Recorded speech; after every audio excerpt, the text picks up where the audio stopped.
రైట్గా శ్రీశైలం దేవస్థానం EO Srinivasarao కీలక నిర్ణయం తీసుకున్నారు. వారాంతపు సెలవుల కారణంగా భక్తుల రద్దీ పెరిగిన నేపథ్యంలో ఇవాళ్టి నుంచి జూన్ 1వ తేదీ సోమవారం వరకు 4 రోజుల పాటు వీఐపీ బ్రేక్ దర్శనాలను పూర్తిగా నిలిపివేస్తున్నట్టు ప్రకటించారు. అలాగే ఇవాళ్టి నుంచి సోమవారం వరకు స్పర్శ దర్శనాలను నిలిపివేస్తున్నామని, అలాగే స్వామివారి అలంకార దర్శనానికి మాత్రమే భక్తులకు అనుమతి ఇస్తామని తెలిపారు. ఇప్పటికే ఆన్లైన్లో టికెట్లు పొందిన భక్తులకు మాత్రమే యథావిధిగా సర్పదర్శనం కొనసాగుతుందని వివరించారు.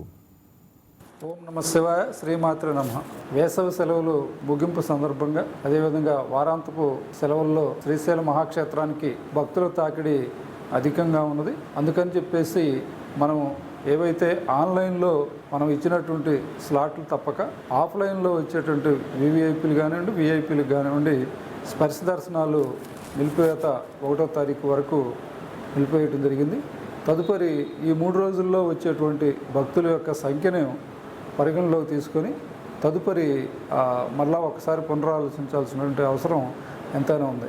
ఎందువలనంటే మనం వచ్చినటువంటి భక్తులకి మనం ఏర్పాటు చేసినటువంటి సౌకర్యాలు, అదేవిధంగా వేసవి తాపాన్ని దృష్టిలో పెట్టుకోవడం ద్వారా మన యొక్క కంపార్ట్మెంట్స్ అన్నీ కూడా మరి ఐరన్తో కూడినటువంటి, రేకులతో కూడినటువంటి వాటి వల్ల ఎక్కువసేపు భక్తులు వేసి ఉండేటువంటి అవకాశం లేకుండా ఈ వేసవి తాపానికి అసౌకర్యానికి గురవుతున్నారని చెప్పి సామాన్య భక్తులకి ఎటువంటి ఇబ్బంది లేకుండా దేవస్థానం మరి స్వామి అమ్మవార్ల యొక్క దర్శన భాగ్యాన్ని కల్పించడం కోసం ఇప్పుడు ఈ యొక్క చర్యను తీసుకోవడం జరిగింది.